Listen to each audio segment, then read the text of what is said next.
Hello mga mare, another day, another mini vlog.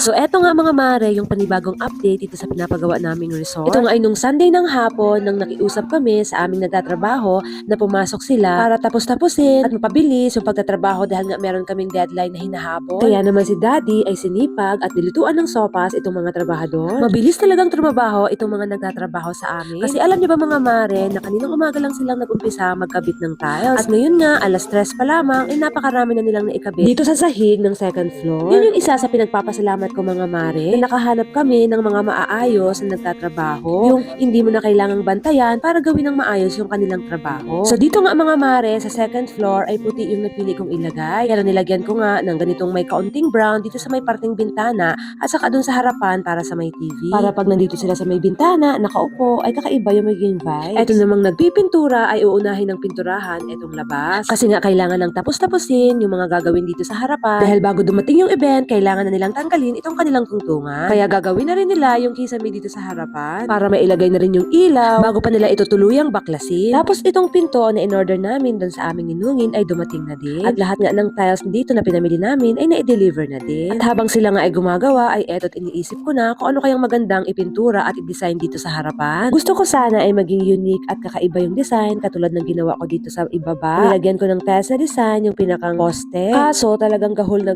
kami sa panahon. Tapos na-finish na rin nga yung dingding dito sa harapan. So kailangan pa nila itong tiktikin kung sakaling lalagyan nila ng tiles. At dahil hindi rin kasi kami nakapunta ng Kalapan, wala din kasi akong mapili na tiles na pwedeng i-design dito sa harapan na katulad nung nandito sa ibaba. Maliban pa doon, talagang yung budget namin ay papaubos na. Kaya sa halip na tiles ang gawin, inisip ko na lang kung paano ko gagawan ito na gagawing pintura na lamang yung magsisilbing design niya. Maghahanap na nga uli ako sa internet ng pwede namin paggayahan. At saka titingnan ko kung ano nga ba yung mga iba't ibang shade ng pintura na pwede kong gamitin. Pag tumitingin nga ako mga mare ng pwedeng paggayahan, hindi mo naman magagaya ng eksakto. Kasi iba naman yung design nila sa design ng aming pinapagawa. Kaya parang ang ginagawa ko mga mare, pinag-combine ko na lang kung ano yung magandang design dito, tapos dadagdagan ko nitong ganito, parang ganun ba? At ganun pala yun mga mare. Yung palang pagdi-design or paggawa ay depende din sa mood. Kasi meron namang araw na ang bilis kong makapag-isip, kung makapag-decide na ito na yung gagamitin namin. May araw naman na talaga namang maghapon na wala ka man lang nabubuo. Yung gusto nga naming design dito sa itaas ay syempre ipapattern pa rin namin doon sa design doon sa ibaba. Lalo na doon sa mga kulay ng pintura na ipapalagay namin. So eto nga, pagkatapos nilang kumain ay trabaho na naman. Kaya naman bago maghapon ay halos tapos na nilang lagyan ng tiles itong kwarto. Maya't maya nga mga mare, basta't walang pasok ay lagi akong sumisilip sa kanilang mga ginagawa. At habang busy ang mga nagtatrabaho ay itong dalawa kong boys